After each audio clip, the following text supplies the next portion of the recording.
S ಖ್ಯಾತ ಗಾಯಕಿ BR. ಛಾಯಾ ಅವರೀಗ ನಮ್ಮ ಜೊತೆ ಸಂಪರ್ಕದಲ್ಲಿದ್ದಾರೆ. ಛಾಯಾ ಮೇಡಮ್ ನಮಸ್ತೆ. ನಮಸ್ತೆ ಮಾ. ಜಾನಕಮ್ಮ ಅವರನ್ನ ನಾವು ಕಳ್ಕೊಂಡಿದ್ದೀವಿ. ದೊಡ್ಡದಾದಂಥ ಒಂದು ನಷ್ಟ.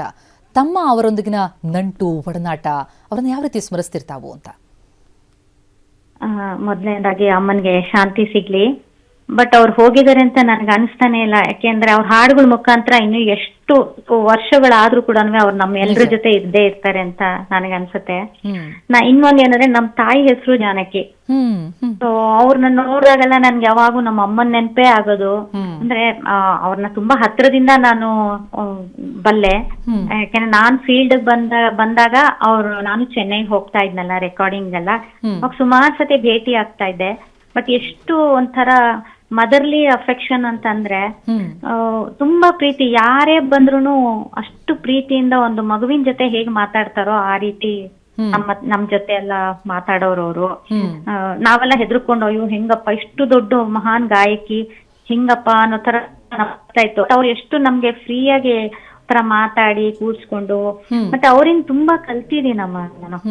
ನಾವು ಪ್ರತಿದಿನ ಸರಸ್ವತಿಗೆ ನಮಸ್ಕಾರ ಮಾಡ್ತಾ ಇರ್ತೀವಿ. ಬಟ್ ನಂಗೆ ಎದುರುಗಡೆ ಇರೋ ಸರಸ್ವತಿ ಅನ್ಸತ್ತೆ ಆಕೆ ನೋಡ್ದಾಗಲ್ಲ.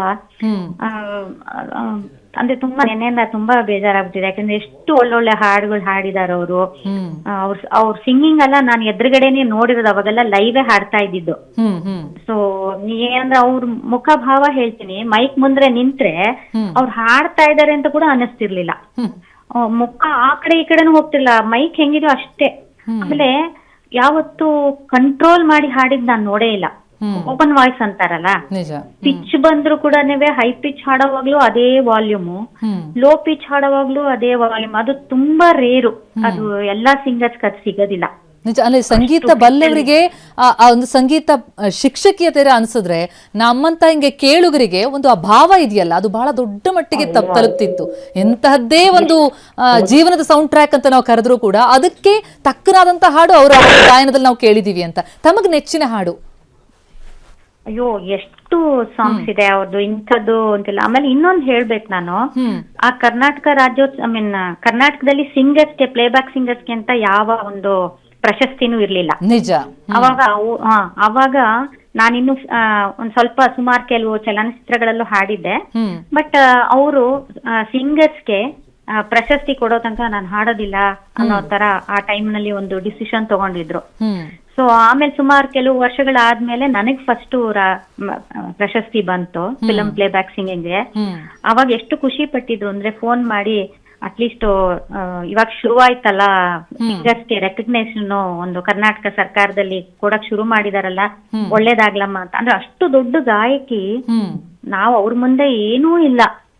ನಾನಂತೂ ಯಾವಾಗೂ ಅನ್ಕೊಳ್ಳೋದು, ಅವ್ರ ಕೆಲವು ಹಾಡುಗಳೆಲ್ಲ ಕೇಳಿದಾಗ ಅಯ್ಯೋ ಇದನ್ನ ಹಿಂಗ್ ಹಾಡ್ಲಿಕ್ ಸಾಧ್ಯವ ಅನ್ನೋ ತರ. ಸೊ ಅಷ್ಟು ದೊಡ್ಡ ಗಾಯಕಿ ನಮ್ನೆಲ್ಲ ಹರಸಿ ಒಂದು ಮಾರ್ಗದರ್ಶನ ನೀಡೋದು ತುಂಬಾ ರೇರು. ಎಲ್ಲಾ ಇದ್ರಲ್ಲೂ ಸಿಗೋದು ತುಂಬಾ ಕಷ್ಟ. ನಿಜ ನಿಜ. ಅಂದ್ರೆ ಅಷ್ಟು ದೊಡ್ಡ ಶಕ್ತಿಯಾಗಿ, ಅಂದ್ರೆ ಉಳಿದ ಗಾಯಕರ ಪರವಾಗಿ ಒಂದು ಧ್ವನಿ ಎತ್ತದಂತಹ ಈ ಗಾನ ಕೋಗಿಲೆ ತಾವು ನೆನಪಿಸ್ಕೊಂಡಾಗ ಯಾವೆರಡು ಸಾಲು ನೆನಪಾಗತ್ತೆ? ಸಂಖ್ಯೆ ಹಾಡುಗಳಿದೆ ನಿಜ, ಆದ್ರೆ ತಮ್ಮ ಮನಸ್ಸಿಗೆ ಬಹಳ ಹತ್ತಿರವಾದದ್ದ ಅವರ ಹಾಡು? ನಾನು ಅವ್ರ ಜೊತೆ ಕೆಲವು ಡಿವೋಷನಲ್ ಸಾಂಗ್ಸು ಮತ್ತೆ ಕೆಲವು ಪಿಕ್ಚರ್ಗೂ ಹಾಡಿದ್ದೆ. ಇದ್ರಲ್ಲಿ ಮೈಸೂರು ಮಲ್ಲಿಗೆನಲ್ಲಿ ಹಾಡಿದ್ದೀನಿ ಅವ್ರ ಜೊತೆ. ಅದು ಲೈವ್ ಹಾಡಿದ್ದು.